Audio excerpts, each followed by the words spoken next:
What is the pancreas? The pancreas is a 6-inch long gland located in your abdomen, near your liver, and part of the small intestine. I'm sure some of you will remember from the pig dissection that it was the small grayish-green thing that was tucked behind the large intestine. There are two main systems in the pancreas, the endocrine and the exocrine. The endocrine system secretes two main hormones that are vital to regulating your blood sugar level. Insulin, which is secreted to lower blood glucose when levels get too high, and glycogen, which is secreted when levels get too low. Endocrine cells only make up about 2% of pancreatic cells. In the exocrine system, the pancreas secretes enzymes that work in tandem with bile from the liver and gallbladder to help break down substances for proper digestion and absorption. It does this by producing enzymes as soon as the food reaches the stomach.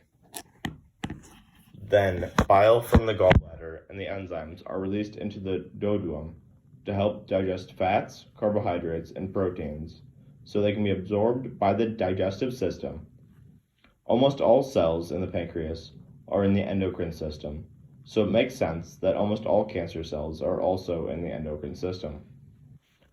Pancreatic cancer is one of the most lethal cancers, with a median survival of less than a year, and the 5-year survival rate being less than 5%. There are several reasons why these rates are so low. Most prominently is likely due to the lack of early diagnosis, the sudden disease course, the high rate that it can grow throughout the body, and the fact that it does not have any real treatments found to consistently help a patient recover. Some common symptoms of pancreatic cancer are belly or back pain, a loss of appetite, nausea and vomiting, gallbladder or liver enlargement, and blood clots.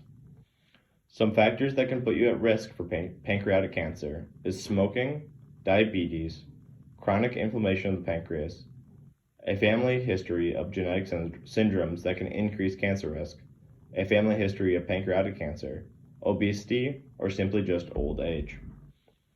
Receptor tyrosine kinase, or RTKs, are a family of cell surface receptors which act as receptors for growth factors, hormones, cytokinins, which are small proteins that control the growth and activity of immune system cells and blood cells. Neurotrophic factors, which is any group of chemicals that can regulate the growth, differentiation, and survival of neurons, and any other extracellular signaling molecules. RTKs mediate key signaling pathways that are involved in cell proliferation, which is the rapid increase in the number of cells, differentiation, which is how cells tell each other apart, cell survival, and cell migration. Receptor tyrosine kinase are autophosphorylated upon ligand binding, which along with downstream signaling pathways results in the activation of the KRAS.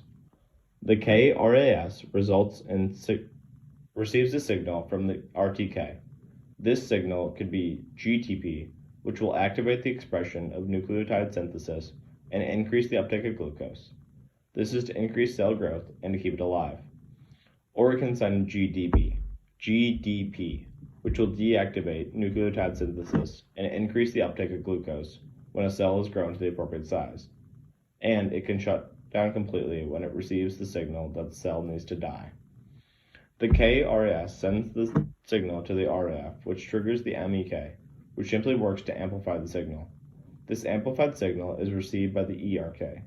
The ERK takes this signal and delivers it to the nucleus of the cell. All of these signaling pathways are how a cell is able to receive signals that let them know how to manage cell proliferation, differentiation, cell survival, and cell migration. The nucleus is where the nucleotide synthesis actually happens and is where the cell knows to take in glucose. But what goes wrong when the cell gets cancer? Well, when someone gets pancreatic cancer, it is almost always because something went wrong in the KRAS. There will be some sort of mutation that makes it so the GDP is always bound to the KRAS. making it so it is always active and trying to make the cell grow. Normally what a cell would do in this situation is to kill itself to stop it from becoming more cancerous. This is where a huge problem arises, and why the KRAS is where almost all pancreatic cancers form. The way the cell would kill itself would be by binding GDP to the KRAS. This would essentially starve the cell until it died. But because the GTP is already bound to the KRAS, the GDP can't bind to it, so the KRAS can't be shut down. The active KRAS continuously relays the signal to the nucleus, so it is continuously active in nucleotide synthesis and has a constant uptake of glucose. This is part of the reason why it can be so hard to treat this cancer. Some of the treatment options are surgery, which can range from cutting out the tumor or cutting out the whole pancreas. If the whole pancreas is cut out, the patient will require lifelong insulin and enzyme replacement.